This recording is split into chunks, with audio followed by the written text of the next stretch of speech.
All right. Well, good morning, everybody. I'm Steve from Beaverton. The session this morning is 5 reasons, probably more than 5, to implement an LMS. And so to share with you, we've got a highly esteemed panel of experts. So with that, I'm just going to get out of the way. We're going to let them do their introductions and then walk through some of the reasons and have some questions about implementing an LMS.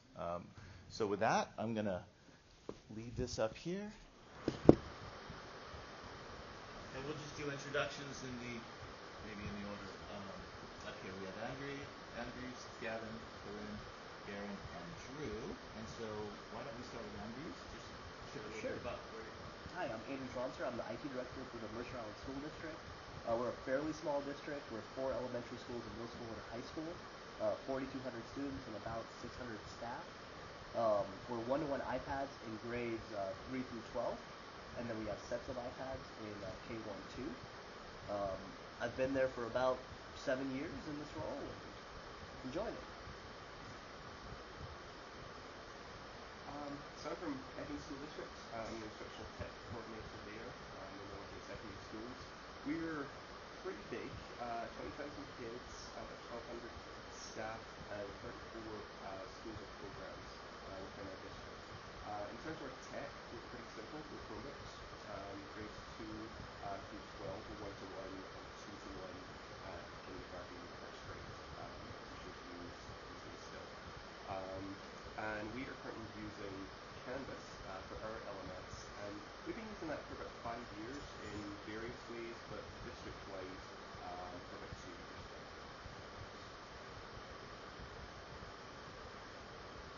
Okay, I'm Corinne. I think that most of the demographics are up there. We've been using Schoology, but we're going on our 6th year right now, and we just did a study to make sure it was still being used. So, Forest Grove, if you don't know about it, it's west of Portland, almost butts up against the coast.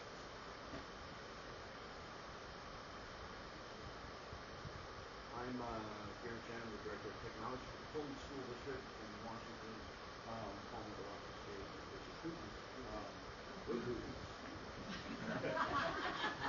How old that gets. I've been the director there for 16 years. I've pretty much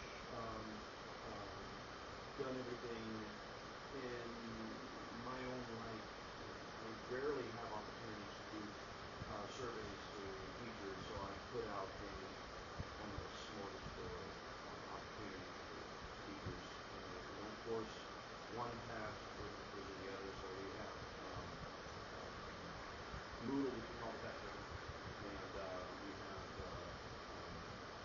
Chromebooks and Windows machines mixed across the district.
So what we're going to do, the question to the group was, why? Why would you do, what is the value add device application? So what we'll do is we'll work through, kind of keeping to the spirit of the presentation or the time this morning. We'll walk through maybe what's the why of this, and then we'll move into some Q&As. So why don't we just start? We asked everybody to just put up a slide. You don't have to read the slide, but just in a story form, talk about maybe what led your district or you to think about LMS. And I apologize, during my introduction, I should have mentioned we're a Schoology district as well. And so we implemented Schoology in 2013 at our middle school. One of the main reasons was because of student communication. We had teachers using various different tools to communicate with our students.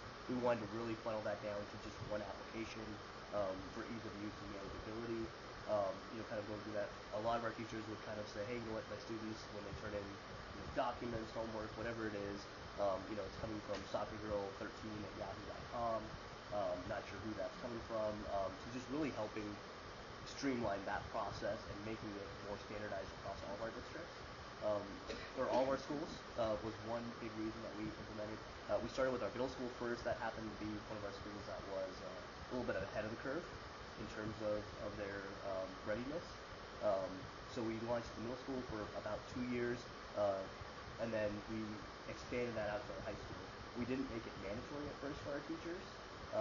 We sort of let it grow organically internally. So we found some teachers that were ready to be those early adopters, really let them run with it, and then share their stories out to the rest of our teachers to sort of help build that momentum there for getting it out. We have our TOSs in our buildings that help with professional development. So, hey, if you want to start, adding resources, putting your class schedules on there, start creating assignments, they have that in-house expertise to help them get up and running. And then after that, we started just adding, more feature sets and giving them more reasons to want to go into Schoology. So some of the big things that we do now with it is we have our SIS sync. So they don't have to set up their own rosters and class schedules. All of that gets put in there automatically for them. It saves them some time. A big thing with that was our gradebook pushback. So before, what they were doing is they were keeping their own gradebooks, kind of on their computers, and then they'd have to go in periodically and post those to our student information system. Now they can have the assignments in Schoology. They can go through, push them out, receive the assignments back, grade them, and then automatically push that back to Skyward to make their lives a little bit easier. And so that was a big selling point for our teachers, just in terms of ease of use and being able to go through that. I mentioned that we're one-to-one iPads, and so we wanted to really get them away from printing out assignments and pushing that out and using those devices a little bit more. And so we've integrated like the Google Apps products into our Schoology interface. And so it's just really easy for teachers to create assignments, push it out. The students can then complete the assignment on the iPad and submit it without ever having to print. It allows them to get some a little bit faster feedback from the teachers because it's a little bit easier for them to go through and grade that and organize those documents. And then the last thing I put up there was we really wanted to engage our parents as well. And a lot of our parents had mentioned that it's difficult when I have to go to 5 or 6 different tools to try and get feedback from my kid's teacher. So just having that single point of entrance to say, great, here's what we're going to push out announcements from our schools, as well as you can see your students' grades, you can see kind of what they're doing in their classrooms, and get them a little bit more involved. Was another big reason for us.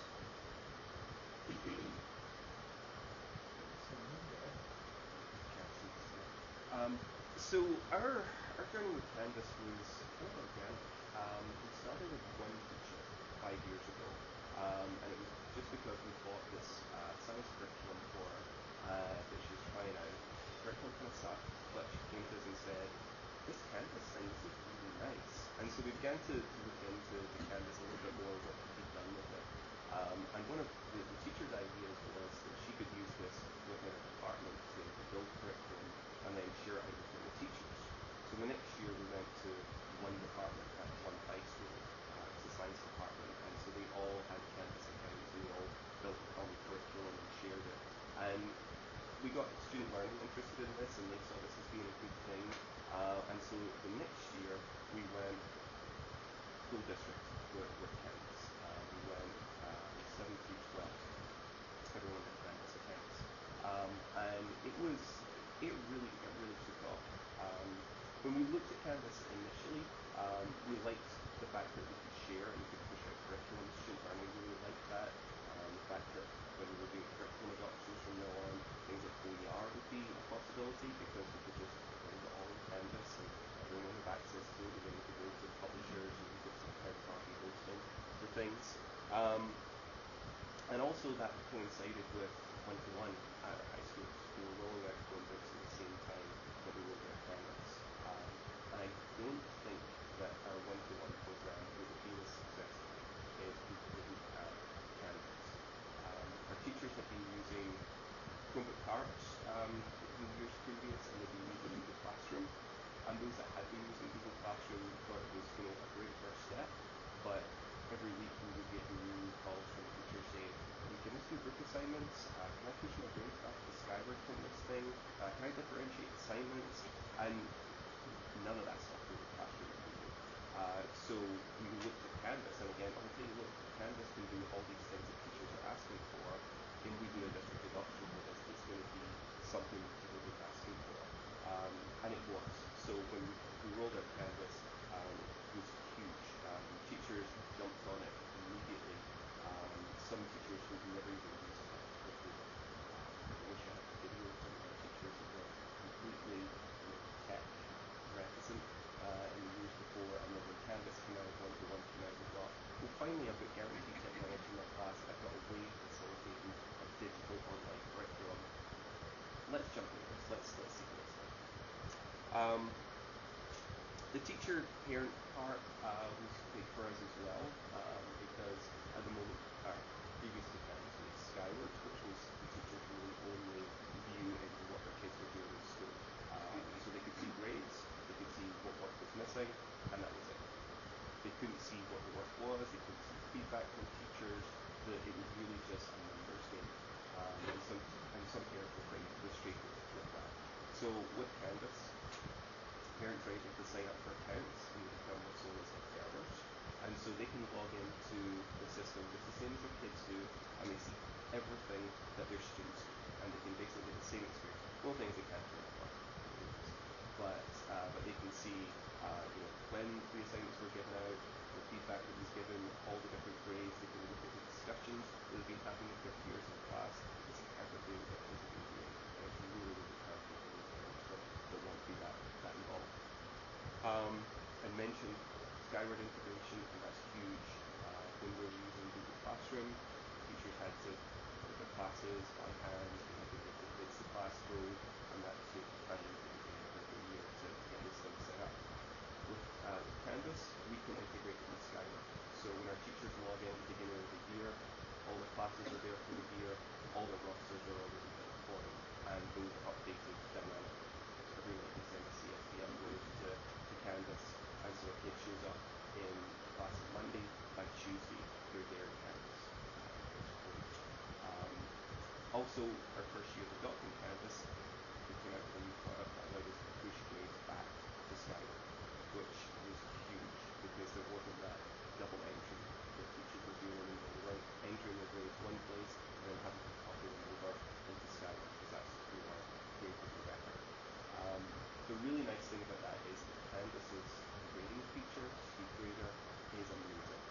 I honestly got an email from a teacher at 1:30 in the morning that the subject line was just all caps, "I love SpeedGrader," and a ton of exclamation marks. So they love it because it's so simple and it works in a much more intuitive way than the way Google Classroom does. And the other thing was college readiness. We looked at our local community colleges, local colleges around our state, and just about every single one of them used Canvas differently too. But this was a group. So that was a huge thing as well. They were learning this platform, they were getting used to it, they were getting used to the whole kind of mode of operation of using an online learning system in high school, kind of fail a little bit, need to be a little bit more independent, and then when they went off into college, they use the system to be able to put new substation. Yeah, interesting thing when you implement Google. There's a term called Grable count. So we have an LMS as well. We're not regardless. We're still in let's take the course roll. Right. So the approved homeschool connections, just like these other two districts, that's been huge. It's the emphasis of ours was a one-to-one starting at our middle level, so very similar to these other stories. And I would also link our success in that one-to-one to the fact that there was a container for teachers to put content into, and also for parents to check. We can't integrate them. We can pull information in from Synergy, our student information system. They will not allow us to push it. Right? Everybody in the room is Synergy. Yeah. So our teachers wish that was one thing with this latest study that we did, that they wish it was a feature, but it's an education thing. They have their own LMS. It's, I guess, a bit of a conflict of interest. It's not something. There may be other districts in the room that have gained some leverage, but we are a smaller district. So that has, but it has. They don't seem to mind. We have lots of rubrics set up in Schoology, and they've integrated other tools for creating rubrics, and there are lots of forms and assessments in there, but they do have to go back to Synergy to enter any filters. So it's potentially double entry unless you're correcting in one place and then entering in the other place. So our teachers love Schoology enough, so they're willing to work with us.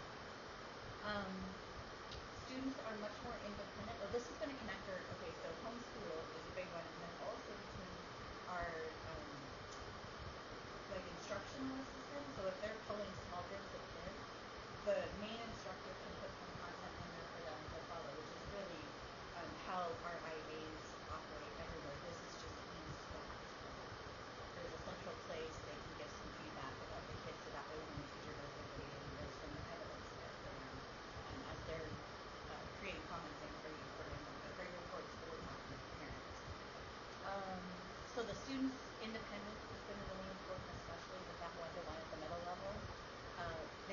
It's a good way to modify so that if you're either pulling your high-end kids and you're challenging them in different ways, or their independence and you might be pulling other small groups. So that's been huge for us. In fact, we had terrible weather. Well, when we were in the Northwest, was it last year, 2 years ago? So we missed 9 school days, which is huge instructionally. And we had high school teachers that just said, I'm going to be online, and I'll put the video here, we'll lecture, and then there'll be content for you. And they just kept having school. So that was something that allowed us to explore a little bit more when we get to the future uses. We have some goals in our district that really, it's going to be, I picture sort of a higher, rather than just the rote stuff that's going in there that they can do independently, some higher level thinking, some collaboration, those kinds of things that are systems capable of, if our teachers are forced to have them. I think everything else is pretty much the same. We did find with the study that teachers will not give up an LMS. They were interested in exploring LMSs, but they were not interested in not having it. Because that was the first question, do we even need this anymore? Classroom, we have stood on the platform that Google Classroom is content management and workflow, and because it really wasn't the container we were looking for initially. It's gotten better, and we actually have some teachers that have taken the Google Suite and melded it into an LMS, because then you do have that container like sort of feel to it. But it took a lot of work, and those tools are free. So when you start using something like Rubric to create your rubrics and do the grading, and then they stop development on it because it's free and open source, then they have to go find another tool. So they learned pretty quickly that investing in something is a good idea, because you don't end up with that, well, I was developing it in my basement and maintaining it here, and now I have a full-time job and I'm not going to do that. So that's been a really big thing.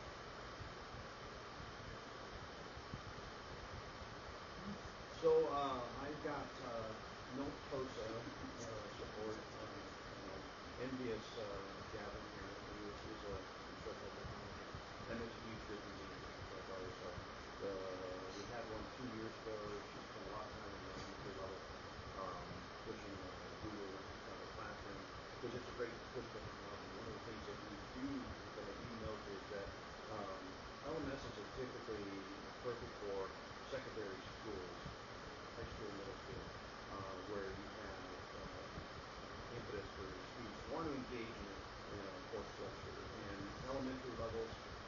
you just need a good technology to go to a flat page, which is where classroom is but without the instructional technology support, it's difficult to get any purchase on any kind of book movement in LMS. The high school, middle school teachers will pick it up kind of generically and granularly as they go along. Our environment is developed for all of the same reasons, primarily I don't know if you caught all the common things, connection to parents, being able to connect with students along and so forth. These are all pretty much common things. But the district has never really pressed for a purchase product. We've used Google for 15 years now, and it's all integrated into our Active Directory and Assist. So students log on, they are instantly enrolled. If they drop a course, they're de-enrolled in courses. Teachers go out to the web for self-training and whatnot. Had a then that would be one of those focal points where we would look at that and get more of a draw in from the teachers. But it's not a huge stream for us. They have what they want, and there's no without leadership driving it up from the top. Superintendent doesn't see the value of spending on Canvas or Schoology, which I think is probably unified a little bit better. But he's not willing to.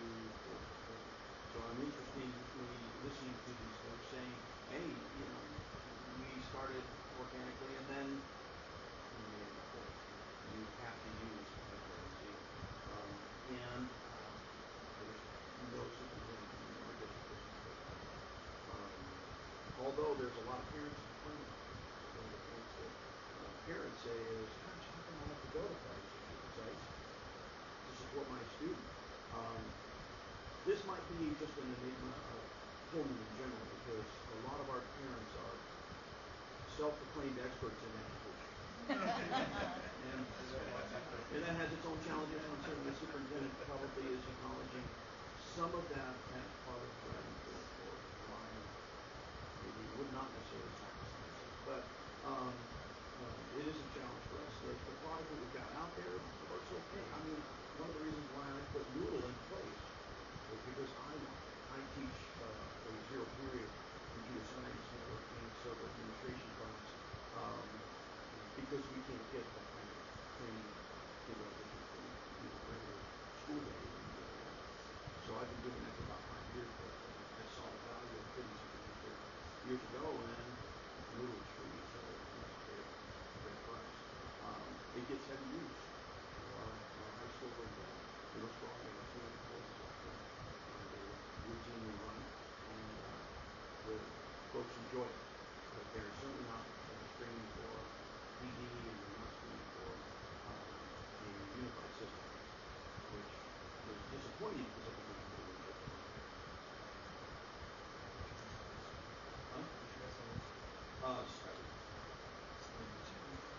Sure. He's updating as he goes. He is updating. He's changing his story. No, this is There is no such thing as cheating. That's awesome. Build the skateboard. Look at that. One more time, build the skateboard. Build the skateboard. Alright, so the moral of my little quick talks here is just build the small, start small. Don't necessarily think about trying to build the car. And I'm telling you, our for-profit corporations have spent hundreds of millions of dollars in developing online learning tools. I think hundreds of millions of dollars. So I'm just going to say we are not going to build a car, and we frankly don't want that car. Homeschooling families, and families being the term there, are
principal came to me and sat in my office and said, "Gosh, it'd be really great if we had this learning management system or something that he didn't know what necessarily unit system. He said a system that could save money on textbooks." And all right, we can talk about that. But do you need a container for calendaring and assignments? That's cool. And for the last 2 years, I'm working to make sure that we had a foot in the door. And Canvas has been a good partner in this because it allowed me to go ahead and generate users like about a year ago that all the courses, all of the student information, all of the staff users become the freshmen that are necessarily using all of that. In fact, I started with what was April, right? That teacher, the one teacher that I knew that would implement it well, and she needed it because she was offering a dual credit class that had a different calendar than our traditional calendar and a grade book different than our traditional grade book and we grade book through membership. So I knew that I had something that she would benefit from. So, and she was very online savvy, so I chose her as kind of a guinea pig, a skateboard to move this along. And she happened to be in the right place and the right time and started talking about some of the things she's doing. And then the principal hears that this teacher's doing this cool thing. She's built kind of on her shell. She has a pacing that feels more like one class, more professional. Students have to be more independent, posting and tracking what they're supposed to do. So that's been an aha moment for me. 2 years after we started the conversation this last week after and it was one of those moments where it's a really good idea. Have you heard of design management system? I wonder if we could get that in place in next September. And I'm thinking that might be a good idea. So that conversation, you let it be their idea, and then they'll own it, they'll drive it, and they'll do the paper. Two, integration. I think the more eyes on a data system, the better. From bad data in equals bad data out. So unless you're integrating the data, you won't track some of the errors, course patterns. I mean, the more integrations you're doing, the better. So I'm looking for good partners that are going to work with the secure FTP server and be able to connect the dots. And our ESD LDL has been really good to us. 11 tables, I believe, what Marcus is connecting to make all this sync. It's been a little bit of rocket science, but we've made it work. And we've kind of paid the razor out with other districts using our system fairly rare. We are still, yeah. Nobody likes it. I know. Is there a good one?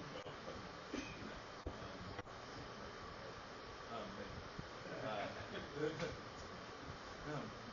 So integration, I think that was a key for me.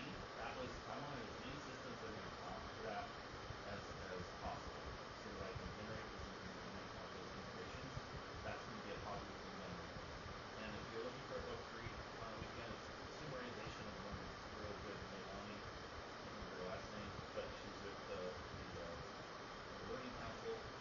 She is absolutely 2 years to 5 years ahead of where we're at. And she thinks about compartmentalization and consumerization of learning. So breaking it out into pieces, modularizing it. How does it flow together? And she kind of has this vision for the data. We get to go in October to the Learning Council's meeting. It's really valuable to think about how those preparation. Community colleges, many of them are using Canvas. So the opportunity to say, within Commons, we'd like you to share your course for AP psychology so that we can teach. I don't want to offer dual credit. Try to steal kids credit. But I do want my kids to have a first try at your psych class before they get there. That's what I'm trying to do. And frankly, community college, but so if we could involve our students and offer our teachers a pre-built shell that says community college teacher, we have an awesome job for you. That's great. So that's preparation.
So we've been talking for a while, And maybe what we can ask is just what questions have you heard in all the different reasons and benefits?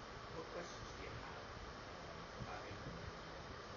Most of the most right. Would you say Schoology is fully SIS compatible today? Yes. So push out the way that and you just talked about that. They put the labor once they push it. Correct. Yeah, we have direct gradebook pushback. Right. So those are deficient. And that has to be programmed up. Yeah. Established. Correct. They're using standards? Yes. So, do you auto-save that, or do you fix them or what they do? We're auto saving. Yeah. So do kids even enjoy scattered categories or is So our kids are funny. They're high achievers, and so they're always checking. But they can see it. Do any of the other ones do the grade? I know that's a There's There's a little bit of bitterness there. but okay, so But it really is. Edmonds, I think you guys said that. Edmonds does. Okay. Yeah. auto-sync or It's there's a button they need to press in the gradebook that says post grades. So it's a manual process by the teacher, but they asked us to keep that because there's certain times that they don't want to push grades to sky that we get by others. That's a per assignment. It's on a per gradebook base. So it'll just so if they've graded 3 assignments and they hit post grades, it's going to push all 3 of those new assignments to sky. But it's a one-way street. And we'll go back. So when you got ready to roll it out to your larger district-wide implementation, how much time did you spend on professional development, training the teachers to use the system, teaching them how to get that kicked off? We did a 2-day conference with our teachers when we kicked off one-to-one, and it was all about one-to-one. It was all new, and we also invested in a tech levy in building coaches for our 4 comprehensive high schools. So they had a coach in the building, so it was really training for everybody. Similarly for us, through our tech levy, we host a single day tech session. So all days for grade staff come in, and when we first launched at our high school, they did their grade band, and that was their focus. Was let's learn about this new process and get you set up. It's been the better part of a year.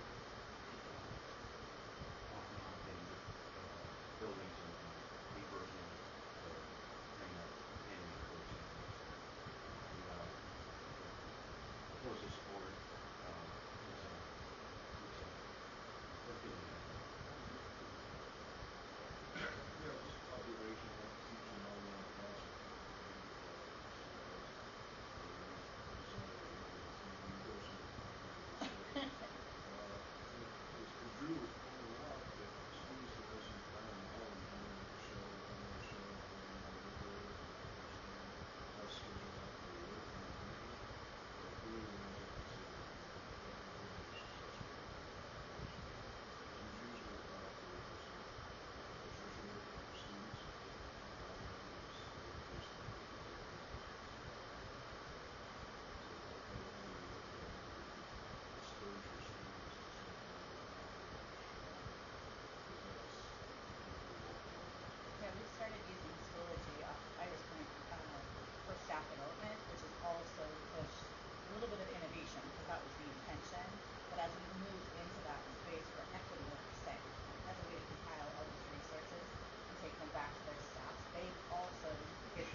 have something to offer there. Somebody learns from the vernacular of online learning. I don't know if you've ever dealt with an online learner teacher, or as a whole, if you use the term brick and mortar. Brick and mortar schools. Brick and mortar schools. But some of the other vernacular is onboarding. Onboarding implies intentional training of grandma to make sure that she's sitting at the elbow when the student needs to do what they need to do. And then just-in-time training, which we cover, right? But a part of that onboarding process is not just for grandma or mom or dad or whoever's helping at the elbow, but the onboarding process for teachers can take, so the face-to-face teachers takes, let's say, 3 to 5 years to implement. I think 5 is probably the norm of an average teacher. I could bring a teacher from a novice online instructor to a pretty good online instructor through onboarding in about 6 months. But that's a huge investment when you have turnover of teachers, right? Because you got a churn rate of teachers just like you have a churn rate of students. So there's some challenges here with onboarding. If nothing else, there's nothing said you can take from that. Onboarding is an intentional process of training for online teachers. And that's no different in an online world as it is in a hybrid world where you're doing, both face-to-face and. So what I've been thinking about for the last 2 years. Yeah, you can best of both worlds. You've got a great expert teacher, and you've got conventional distance and tools that build it all together. That's the consumerization promise. It's not continuing, of course,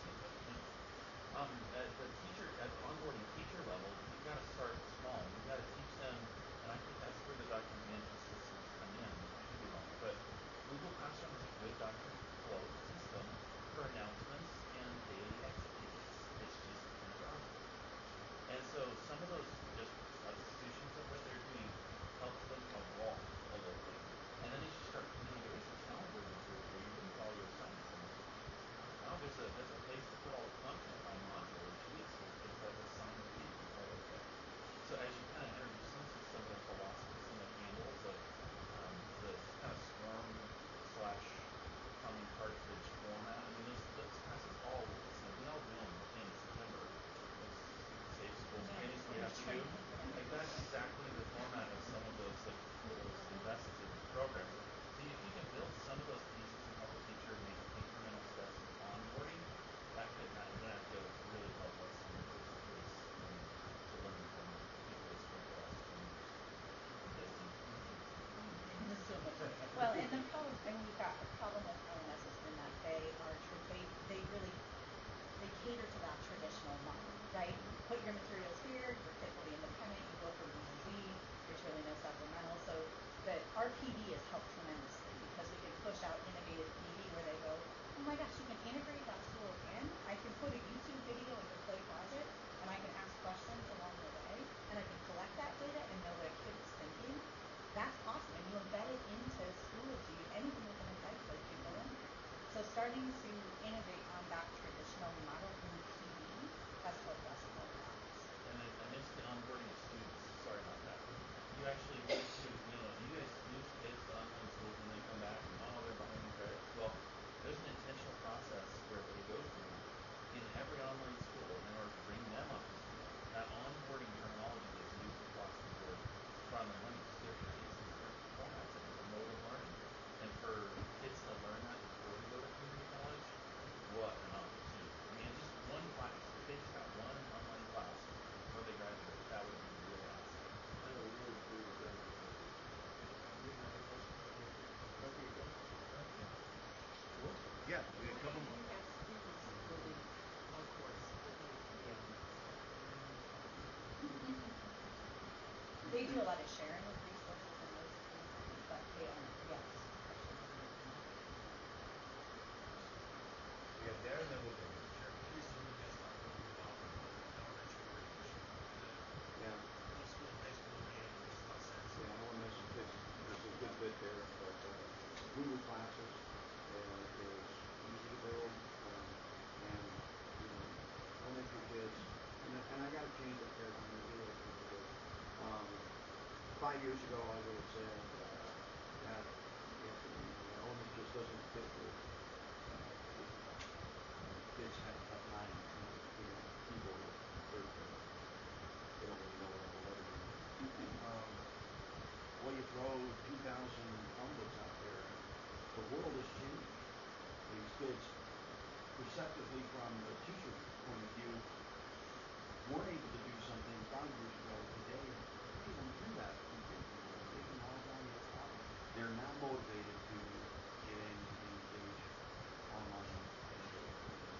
However, the content of engaging, reading an assignment, finishing an assignment, publishing an assignment back into the system for K-5 is not really what they're trying to do. So we use the forums so much when we're in third grades, and our huge class sizes. That's what I forgot to say like in the file, but we're decreasing content now. In some cases, we have fourth grade level where they're going forward this like, and our fourth grade teachers went, this is on demand. I can do small groups. So Schoology is a nice way for them to start kind of differentiating content for those kids and pulling in small groups because instruction is different. So when that fourth grade level left, they continue to use that in different ways. But like forums in an LMS for a young kid to watch them use the chat feature or a discussion board where they act as a character in the book and they get to suspend reality and they get some deep questions about plot, characters, and all kinds of things, and process that information with each other it's pretty remarkable to see a third grader doing that kind of deep thinking. And it's fostered by the fact that there's not really a face-to-face interaction. You can be the character in copy and say, why did you do that? And this is where the PD comes in. Yeah, we're having instructional technologies to shift that teacher from trying to manage just content delivery to an engaging process for online learning, which does take a lot of shifting where you're mentally positioned for teaching. Luckily enough, my in-house will be added we got 8 here, we got the boss of actually 13. So I'm going to respectfully and strategically disagree with the rest of the panel on this in this context because I think running Chromebooks is probably not the solution. I think that engagement is the problem, more hardware is going to be the solution. Absolutely. And I don't think that's what this necessarily says, but I think in this context, and I'll just put this to the chase here in practical application, Seesaw is not the primary that one would use that. I'm actually pretty much a fan of that for K2 because it inputs the picture of their art and I keep her name off it, so I have a sibling. But in that context, it provides us that the teacher can kind of identify that particular foot log. The parent can see, so there's a connection to home there that's pretty concrete for teachers, right? And then about third grade, their little brains start to go like, all right, so I want to stop playing in the mud some and be able to do some abstract thinking. And I think at that juncture, you can pull them away from the mud and start to think abstractly. But I think to do that before that might make a sort of fit. I might even say that it's scientific. It's very interesting. Pete had a question, and then we're going to go in the back. Yeah, we're kind of in a similar spot where we have Pastor Levy is trying to do LMS, and we're trying to bring that student data to the viewing experience more specific than Seesaw. I tried to look at Seesaw for K2. I needed one piece of software to have a conversation. Yeah. Because you got to start somewhere. I mean, Seesaw was my K2. I had iPads K2 already. I made sure every one of them had an Apple TV. I can't believe you don't. I have without an Apple TV. I mean, yeah, I know that there's a ton of others, but you need to conserve these products like so sensitive. So I made sure every one of them, and then we decided on this one app, and then I brought in the 20 helped me push the rock stars and holy cow. So she helped me kind of implement and bring something forward there. And then third up, classes were good cool. Everybody else has found it like in a year or two, but we've over talking about those classes. We use Sahara. Yeah. Is really our elementary teachers didn't want Canvas. They wanted to keep Sahara because it has that. It's much more flexible. About the same price in terms of comparable. That would be interesting. And then handoff between the parents. That's consistent in terms of best practice. So our question specifically about CMSs, like we at Schoolwire, teachers have a pretty robust sort of presence in student-facing work being hosted in the CMS. Do you find once you move to a full-fledged LMS that just becomes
They call it IMI.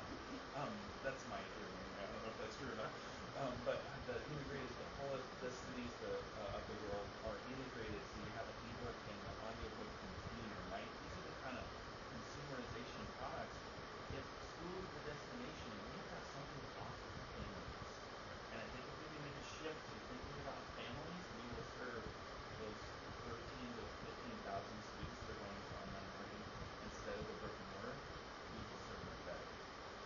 So you've got two questions. There's a woman in the back, and then we'll go right next door, and then we're going to jump into some lightning round controversy. I didn't know we were going controversial. We were just taking controversial so early. But we got some questions there, and then we'll jump back and forth between questions. We'll get two more in the back. The challenge for us.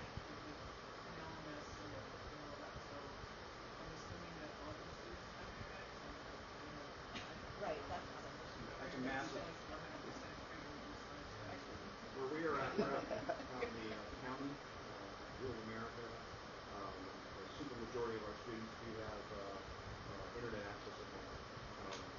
But a lot of our students who have the means to have internet, it's not that they're not indigent students.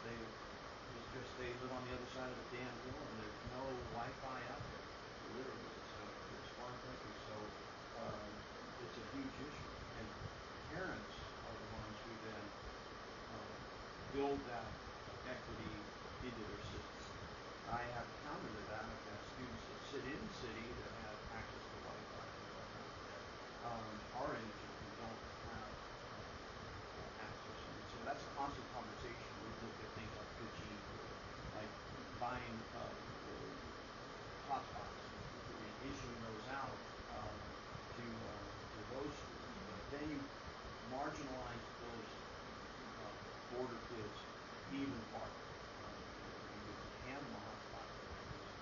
So we really don't need a solution. There's nothing other than opening up the labs in the evenings, like that, virtual labs. The students can access 24/7 if they do. But that's not an issue. Access to the internet. So I'll throw this out there. We have a lot of miles, 250 square miles. T-Mobile with 2 schools, and really AT&T only 1 school, and Verizon the rest. So we could probably put our own buses and figure this out. But number one, I don't want to deal with breakage of devices. That's going to be a huge issue, but thanks so much for it. Two, I think if we can't get it done in 8 hours, why are we going to take away parents' sleep? Right?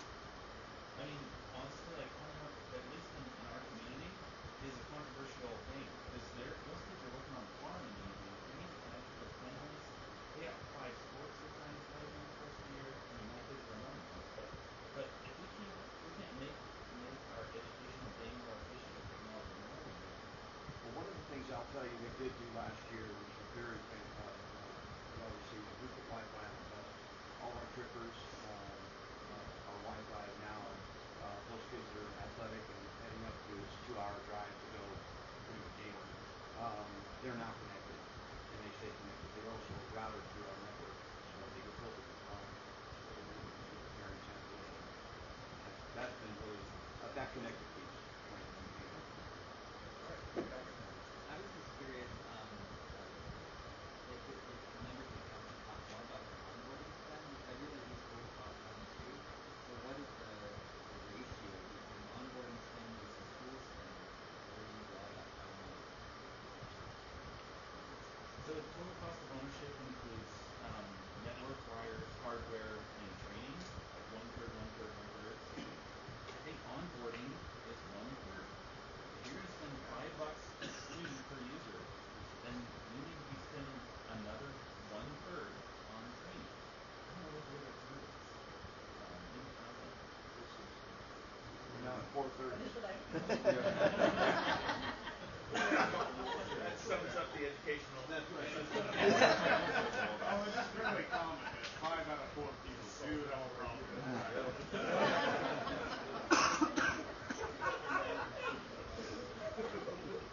Yeah, it's very true. It's probably, I mean, let's put it this way, it's extremely emotionally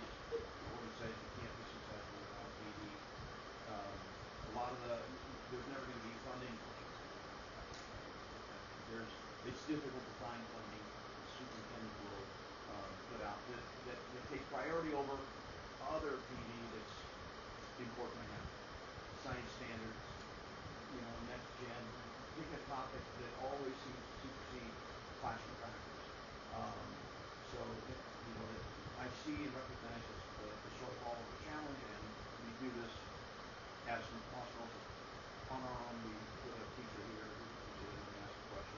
My staff goes into PD for the shows. Is that PD? I mean, if we're going to 1/3, 1/3, are there other districts that are actually applying a model like that so that like they know for sure if I'm going to send 5 students, I can send 5? That's why you build the stakeholder group. Okay, you get the one teacher, and I only paid Canvas for like 60 user fees the first year, and they let me do this. And so I started with the stakeholder, and then my principal comes last week and says, I want the bike. And I'm like, okay, sounds good. I've got the bike ready. And it's already synchronized with everything else, but Canvas, because we're doing AWS and some other stuff, they don't care. They just want you to get an installation and get it started. So they can start their numbers with,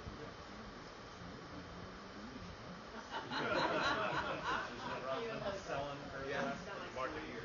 Well, and I would encourage you with your onboarding to make it content specific. Don't do, here's how you do an online class. Present them with a quality online class and help them learn NDSS and how to implement it. Start with a great class.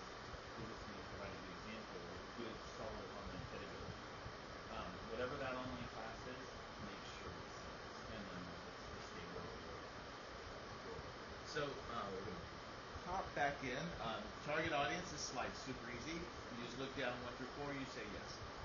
Right? Any disagreements? But I think just something to think about is and I think you've all heard from the panel is as they talked about the LMS in the district, I noticed kind of every stakeholder group there was represented or connected somehow. So an LMS is not to summarize from what I heard from the panel, it doesn't seem like an LMS is targeted to a particular stakeholder. Seems like is that correct or I'm scared to ask you a question, but it's going to take us controversial. But no, is that a fair statement? Yeah. Well, you get to decide on your first audience and then scale. That's a good point. Absolutely. So we've got absolutely. Do you have any special accommodations or plans to discriminate for learning specialists, special ed people, ELL people? How do we accommodate those?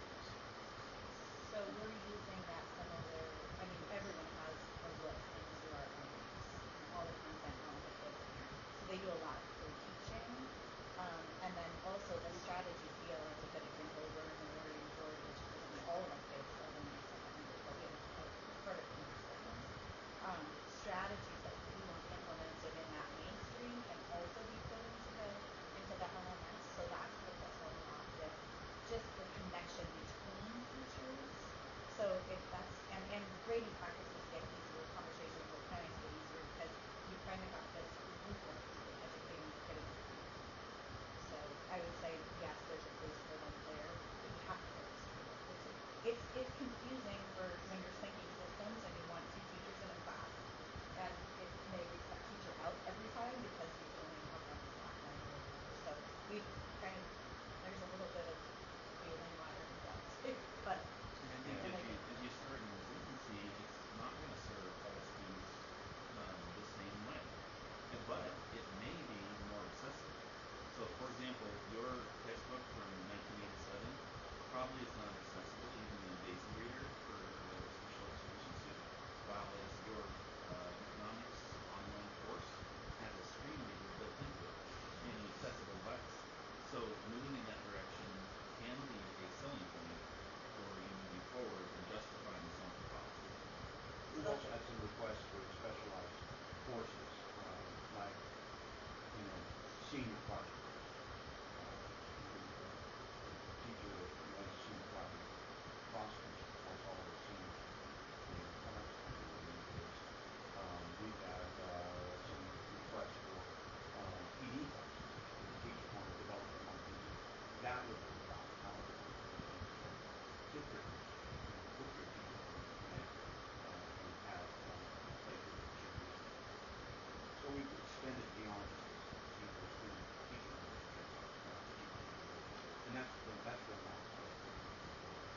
even though it comes from your sys automatically, anything you want, you can build that in your LMS.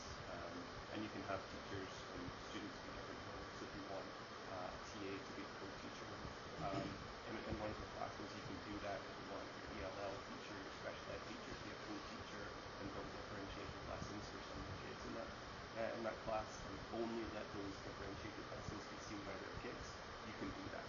So it's still pretty flexible. You learn a lot just sitting in through an IEP meeting at some point, for sure, but your high school teachers who have participated in more than one IEP have heard the following adaptation or modification in this context.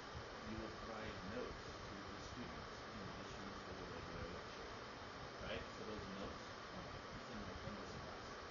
It's part of the module, and my PowerPoint slides are posted there too. And your parents can get to it as an observer, special education teachers can get to it. It's contained, so now it's more accessible to everybody involved. But if you're a teacher and you develop that way yourself, and you're setting up layers and presentations like that, transparency helps put light on quality. And so that's what technology can leverage, right? It can put it out front so that then we can continue to it. And then what Tom says, you should talk more about Tom. I'm just learning about going off and finding some common parts of courses and then just sucking those in to a course shell in addition to the shell that's already there. I'm just learning how to do that. You're all aware of what he's talking about, like program code partner, strong. Common format. Yeah, basically in Canvas they have a commons, which is your learning object repository, and some very nice people around the world just upload their stuff for free onto the commons, so you can get individual quizzes or assignments for different courses. Or if you're a computer science teacher, to sign up for Canvas on Monday, and then it's supposed to go by Tuesday. That was fast. He's like, oh yeah, I went on the commons and someone already built it, so I just imported it. Now it says you can modify it as you need. Change it. Yeah, you can make it so. And with a little extra training, you can preload it into this class next fall, so that you don't have to do it. But I didn't preload it. No, but for next fall, when he teaches that class again, he's going to want all the extra add-ons to be built into the last version. Which, in order for him to do that, he has to PDF to release it. I haven't done this. No, he can just export it from his last year's class. Okay, so bring it forward. Yeah, and he didn't need to do that through Commons. But when you've got your curriculum folks working upstairs in our office, and they build the courses for the new ELA adoption or whatever, they just push those out to Commons and it's shared in all your district. So your ELA teachers just go and grab that file, and yeah, they can make their modifications. So I don't like that lesson in that order, they can swap it.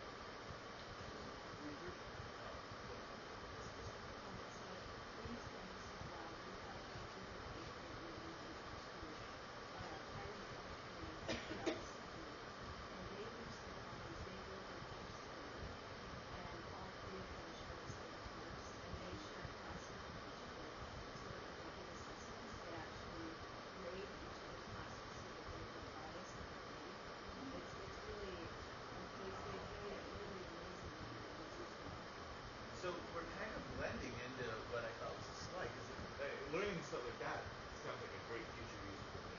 But one of the compelling questions we thought about in the group was you heard a lot about how our kernel of experts are using it, how the districts are using it, such as looking at.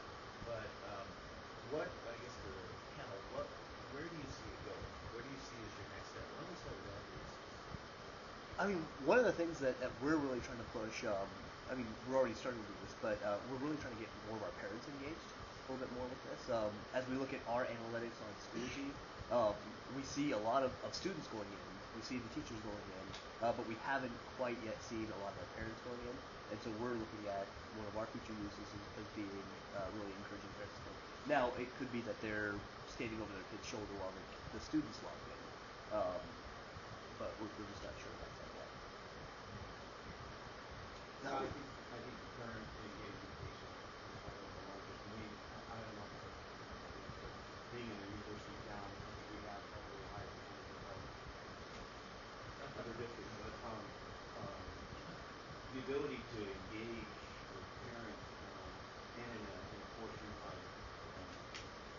course credits or every class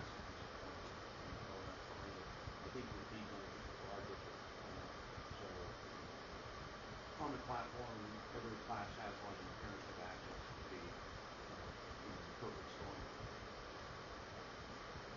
I'd like to see our online like credit recovery courses be taken into. Well, right now we're using Obfuscare and it's junk. It's just. Right. You probably know about it. Is there anything out there that isn't? No, that's the thing. You need an educator that knows how to engage kids who work in that online space, and that takes some training and some conversation and some work. I mean, it's hard work, right? As educators, our job is to deliver content, but also we're pushing kids sometimes socially outside of their comfort zone, so they do a little learning. Like, you don't learn until you're a little uncomfortable, and so that's hard to do in the online space, and that's why we revert to these Obfuscares. But we were taking kids out of classes that really can't follow a schedule or break their large projects up into smaller tasks, or asking them to operate in a world that doesn't have a lot of adults. It's very rote. It's not engaging at all. So I'd like to see us improve that and have our teachers take that on. I think it's an excellent point. And I've often wondered how a student failing algebra can go online and succeed in 3 weeks. They don't. They don't. They learn with questions. So selfish. This next question is pretty selfish for me, because as I was really looking at building the question, whenever an LMS is not inexpensive at all, as you've heard, both financially and in resources in terms of building the whole ecosystem. One of the questions you might have been asked in your career is, well, how does this improve student outcomes?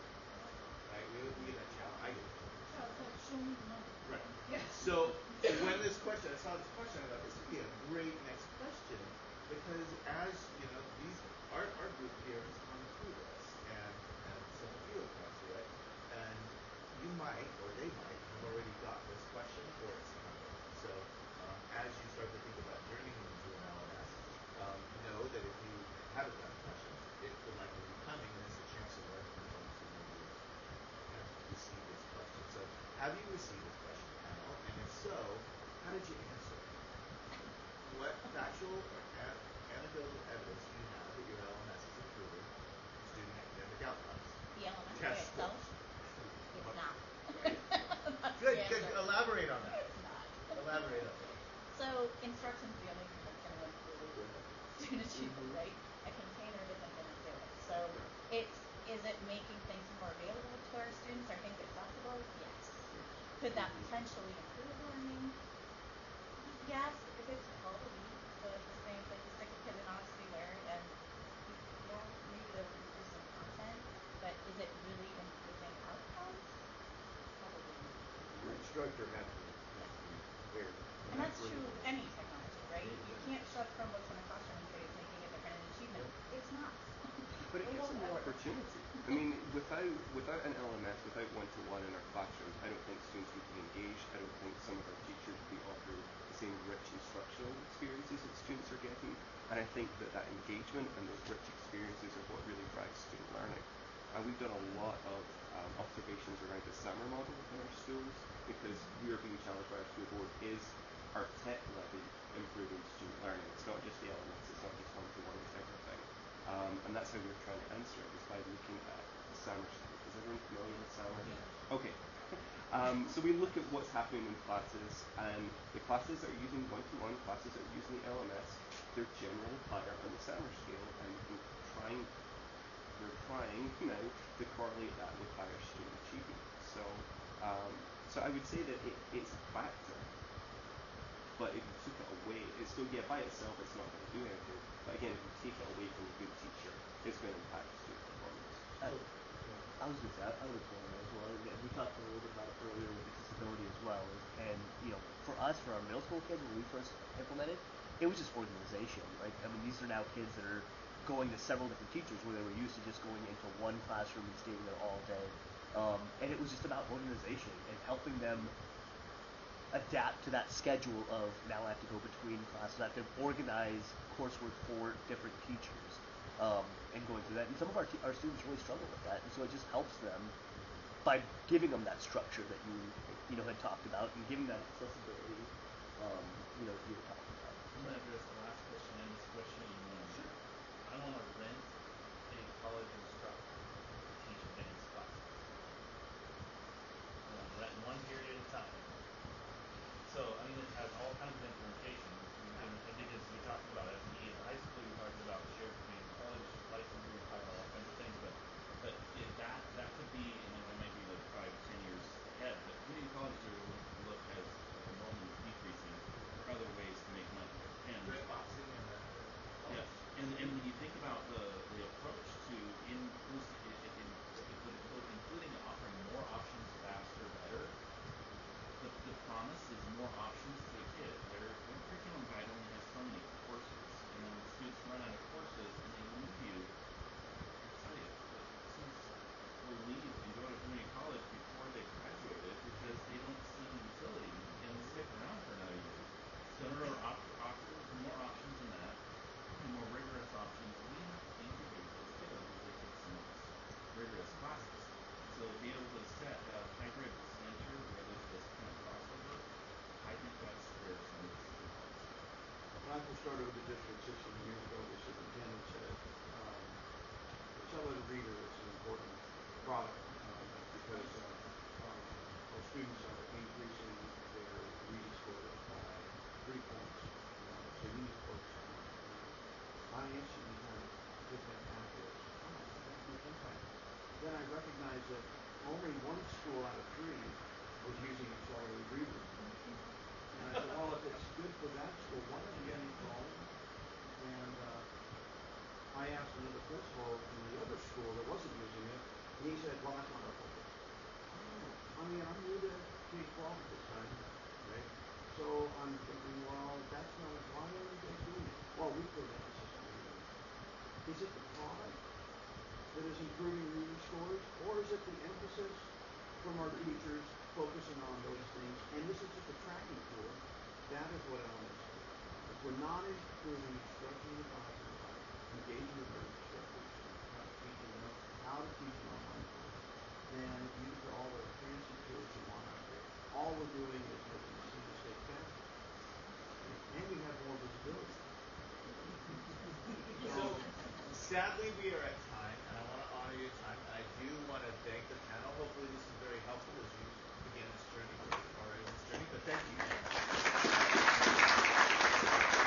Good job. Thank you, guys. Thank you so much.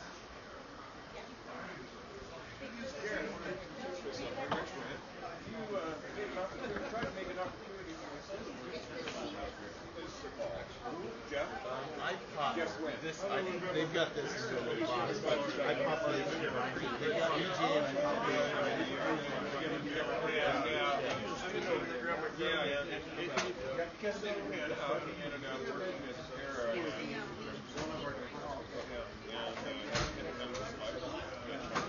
Yeah, you know, he came with a unique request. I was like, sorry. So what is it?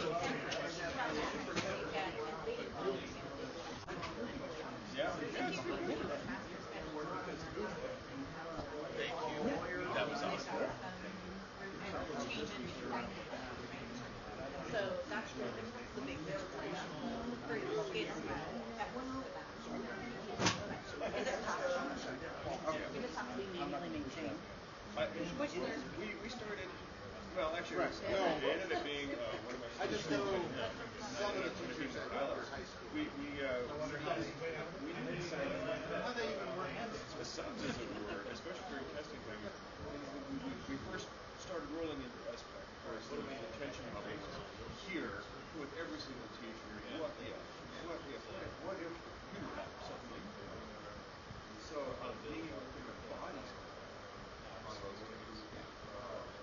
And still get those responses. Yeah, we had a couple of students that were totally gung-ho, capable of doing the work. They've been vetted by those buildings. As a substitute. And it was really affecting both of them. Then actually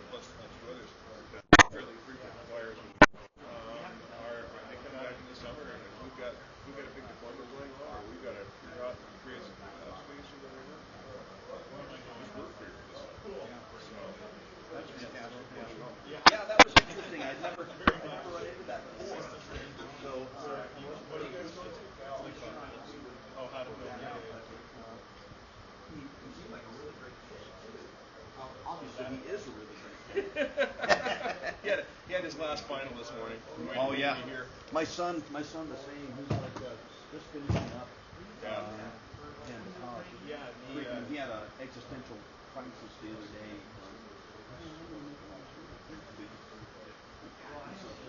Yeah. Jeff had yesterday. Yesterday was the biomechanics class.